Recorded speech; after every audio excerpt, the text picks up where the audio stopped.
हम सभी हिंदू हैं, इसलिए गौ माता के महत्व को आप हम सब हृदय से जानते हैं, हमारे हृदयांग में है। गौ माता हमारी संस्कृति का आधार है और हमारे जीवन का एक अभिन्न अंग है, जिसे वर्तमान समय में लोगों ने भुला दिया है। लेकिन हमारे पूर्वजों के साथ ऐसा नहीं था।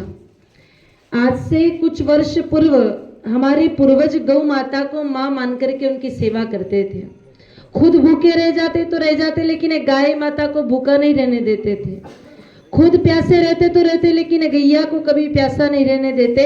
और खुद का शीश कट जाए तो कट जाए, लेकिन गौ माता को कभी कटने नहीं देते थे। ये हमारे पूर्वजों की स्थिति है।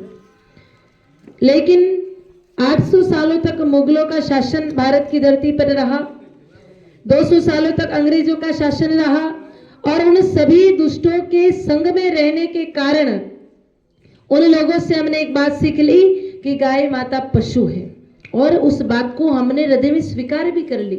उससे पूर्व हमारे यहाँ पर गाय माता के लिए पशु शब्द का इस्तेमाल नहीं किया जाता था, क्योंकि हमारे धर्म ग्रंथों में लिखा है कि तिलम न धान्यम पशुवत न गावः, तिल धान में नहीं आता है और गौ माता पशु में नहीं आती है। ये बात हमारे पूर्वज स्वीकार करते थे।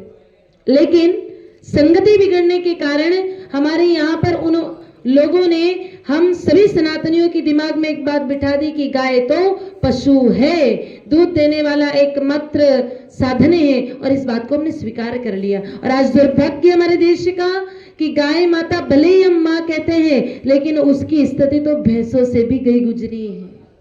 आज जितनी सेवा घरों में भैंसों की हो रही है, उतनी सेवा हमारी गौ माताओं की नहीं हो रही है। विचार करिए क्यों? क्योंकि हम अब दूध के स्वार्थी हो गए। हमें ऐसा लगता है कि भैंस तो ज्यादा दूध देवे और गाय तो कम दूध देवे, जर्सी दूध ज्यादा देवे और गाय तो दूध कम देवे, और दूध के चक्कर में पड़ करके हमने गौ माताओं को तिरस्कृत करके सड़कों पर छोड़ दिया, जर्सियां भैंसें बकरियां घर में ला करके खड़ी कर दी। आप विचार करिए, गौ माता दूध के लिए नहीं है। आयुर्वेद की पुस्तक यदि कोई पढ़ता हो या आप पढ़े, तो जब आप उसमें दूध के बारे में दूध प्रकरण देखने जाएंगे, वहां आपको बकरी के दूध का वर्णन मिलेगा, ऊँटनी के दूध का वर्णन मिलेगा, भैंस के दूध का वर्णन मिलेगा, लेकिन गौ माता के दूध का वर्णन दूध प्रकरण में आयुर्वेद की पुस्तक में नहीं मिलता है। लेकिन जब हम अमृत प्रकरण देखते हैं तो गाय माता के दूध का वर्णन अमृत प्रकरण में मिलता है, क्योंकि गौ का दूध दूध नहीं, वो तो अमृत है। अमृत एक कलश भर करके मिले या फिर 2 बूंद मिल जावे तो भी उससे लाभ हो जाता है। गाय का दूध चाहे कम हो, लेकिन गौ माता का दूध कम में ही हमारे लिए उतना ही काम कर जाता है। गौ माता दूध के लिए नहीं, गौ माता दर्शन के लिए होती है। आप देखिए हमारे यहाँ पे ठाकुरवाड़ी में ये बहुत सुंदर मंदिर बने हुए हैं। बताइए, आप मंदिर आते हैं? कौन कौन आता है? हाथ खड़ा करिए। रोज नहीं आते हो, पर कभी कभी तो सप्ताह में 1-2 बार तो आ ही जाते हैं। अब देखिए, मंदिर आप किसके लिए आते हैं? दर्शन करने के लिए आते हैं कि प्रसाद खाने के लिए आते हैं?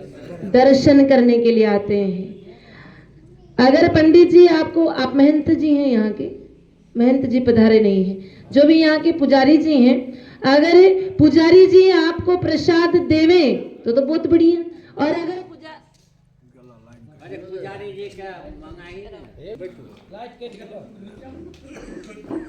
तो बहुत बढ़िया बात है। और अगर पुजारी जी आपको प्रसाद नहीं दे तो बोलो, आप पुजारी जी से लड़ाई झगड़ा करते हैं क्या? जी हाँ। लड़ाई झगड़ा नहीं करते। क्यों? क्योंकि हम मंदिर दर्शन के लिए आते हैं, प्रसाद के लिए नहीं आते हैं। तो ठीक उसी प्रकार जो घर में गौ माता है, वो दूध के लिए नहीं, वो दर्शन के लिए